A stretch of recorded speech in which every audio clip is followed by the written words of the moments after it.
In many different cultures around the world, you may have heard the term, the veil is thinning. Whether it be Celtic traditions, Latinx culture with the Day of the Dead, or Halloween and All Hallows Eve. Hi, my name's Jinx Ogé, and one of the many hats I wear is that I'm a fortune teller. I use tarot cards, astrology, and many other gifts to help do readings. So today's topic is the thinning of the veil, and if you're triggered by spirituality, different religions, magic, ghosts, and paranormal, and what else is there? Metaphysical topics like that. I have a playlist of many different videos of a variety of different topics. So it's okay if it's not for you. Topics like this aren't for everybody, and that's okay. But for the rest of you that are here, let's get into the thinning of the veil. So, what is the veil? Do each of us have our own individual veil? Or does the collective world have one giant veil over it? Well, the answer is not that simple. It's been wildly debated in the mystical community as well as the science community what exactly the veil is and how it works. So today I'm going to be giving you my perspective, but after you're done watching my video, I highly recommend you look up other people's perspectives because I do feel we all have something to teach. And given there aren't concrete answers on this topic, I do believe all of us holds a piece of the answer. And when you get more voices and people talking about it, I do feel like we make progress on the subject. So, let's get into it. I do want to start us off with awareness. So, in order to understand the veil, one thing you need to understand is that each and every individual person has a different level of consciousness when it comes to their third eye and how they perceive the world around them. An example of this is sometimes children can see things that adults can't, or a medium can see people on the other side and communicate with them like ghosts and such. Or there are conjurers who can conjure spirits. Or sometimes you have people that experience great levels of trauma or even a coma, and then they come out and their abilities are activated. And then sometimes they're just people who spend their entire life not seeing anything, and that's okay too. So the best way I like to describe it is, imagine all of us are doors on a hallway. Those of us who don't have high levels of sight or awareness are locked doors. And those of us who have active third eyes are doors that can be opened. And I emphasize the word can. Just because you can go through a door doesn't mean someone's strong enough to lock the door and block things they don't want to come in either. And I think this happens a lot with children. It happens a lot with women and individuals who have high levels of feminine energy, or even men who are just very much in tune with their feminine selves. And this is very, from my personal experience, it's very dominant on more of the Jamaican women's side of my family. And I guess me being gay means I have it too. Fun story, I had my first visit from someone who passed away in the first month, September of fall, when the veil thinned. So that was one of my experiences because I do feel your levels of third eye and sight also play a factor into how the thinning of the veil impacts you as well. So the next part of this equation is that the veil is sometimes thinner in certain areas in the world. A good example of this are the nature preserve mountain areas in Phoenix, Arizona, where strange occurrences happen. And I know a lot of the locals say it's a ancient Native American burial ground or what have you. Another one that's popularly debated, and people don't know whether to make heads or tails of this, is the Bermuda Triangle, where a lot of strange occurrences happen in the area. So some say these areas with these strange occurrences and hauntings or what have you, where they're just known for it, are because of the area and the veil has a tear or is naturally thinner there. So the third factor I wanted to touch on was haunted areas. Haunted areas, mileage may vary due to the levels of trauma that have stained the area. And it's debated that if like a murder or something terrible or an atrocities happen in an area, if it impacts the veil and tears it, or if it's something else entirely. So I'm going to use my hometown of Milwaukee as an example to get us started. I don't know what it is about Milwaukee, but it has a lot of haunted places where terrible atrocities have happened over the years.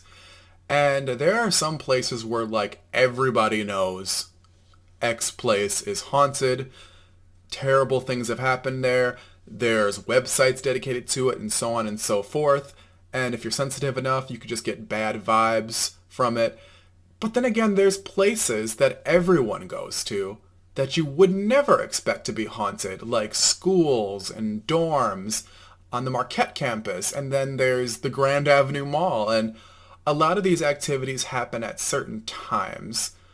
Like if it's in the daytime in a public setting, you might not get a bad vibe from it. But if you're like alone in your dorm room, or if you're closing up a shop in the Grand at night, sometimes things happen.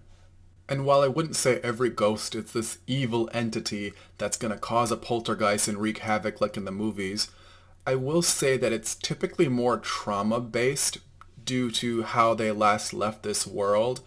And sometimes they just are stuck and become unsent due to that. And depending on your level of awareness with sight and the third eye, and the timing of when the veil is thin, this may impact your frequency in seeing them. So depending on how thin the veil is, or if the area already has a thin veil to begin with, then you have to take into account your levels of psychic awareness with your third eye. And then on top of that, you also have to figure out, is the area stained with hauntings? So people feel these things in all different ways. And even if you're not super duper psychically aware, you may get things like you feel a very weird cold sensation. Some people's skin crawls and they just feel it all over. And some people just feel off. And then some people feel physically sick. And then there are people that hear things. They hear voices, whether clearly or gibberish or doesn't make sense. And then there are some people who are very sensitive and empathic that just, they start getting emotional or angry or sad or what have you. And then there's some people that feel like they're being watched, but at the same time they feel this weird level of absence.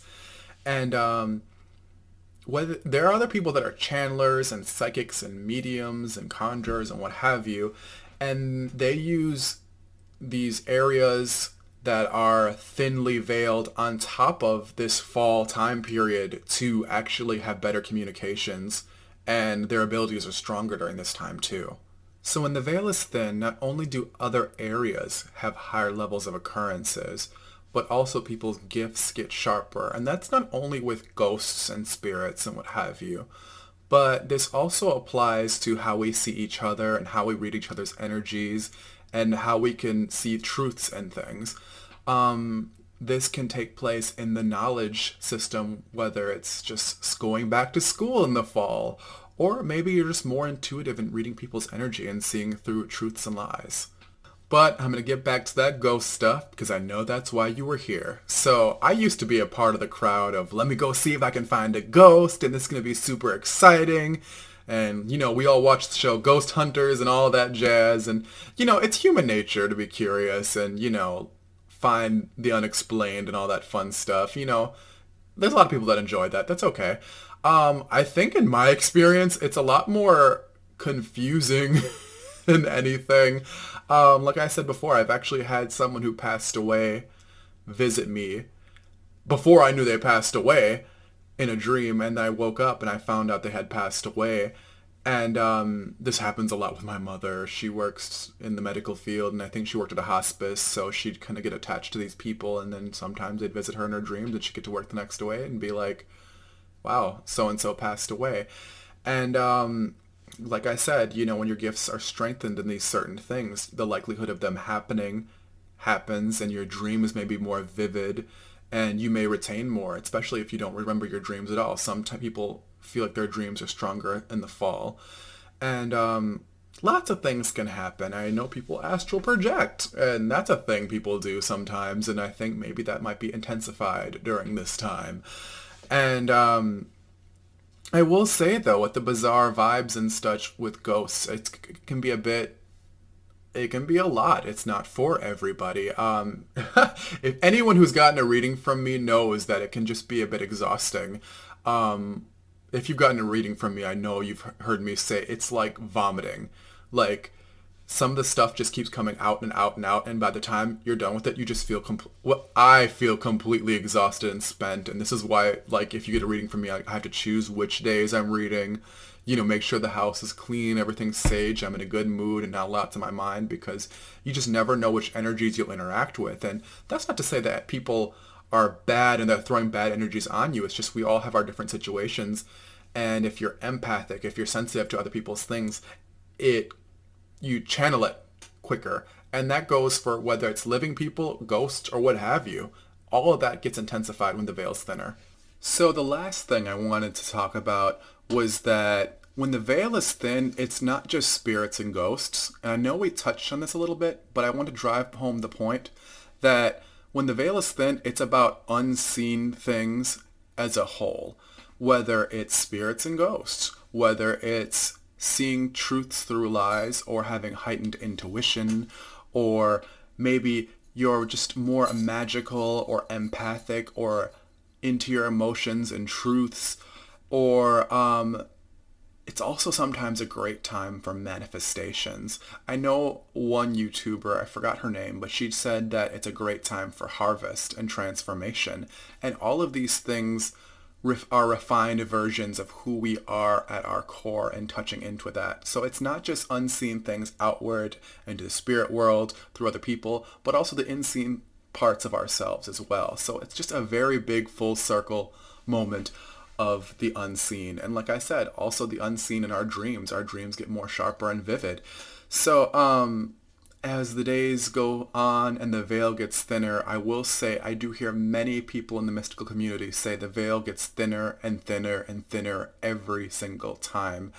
And some people say we're returning back to the time of magic. And I guess the reason why I wanted to make this video is because I do love the idea of metaphysical topics and mysticism becoming more commonplace topics. I love the idea of the world becoming more magical. And, you can talk to your friends like, hey, girl, I need a tarot reading. I need to know what's going on. Or I got a bad vibe and I'm going to trust my vibes. Or, you know what, maybe I just need a Reiki healing or something, get my energy back in the right space. And I just think the more attuned we are with these elements of ourselves, I do feel like we may be more better as a collective in a society. Knock on wood that we use our powers for good though, right? All right, last thing about the veil. Full moons may intensify things, and potentially rainstorms will too. So for those of you who are looking at all the things to have the most metaphysical experience, those are the things to look out for. So my question for you is, have you had any experiences with the thinning of the veil? Let me know in the comments section below. And if you found this video helpful, please leave a like. All these things help the channel, and if you want to subscribe too, hit that. I'm into that sort of thing. But real talk, you guys know how the algorithm works. All these things help the channel. And without any more shameless plugging in, me, Jinx, signing out, and happy thinning of the veil.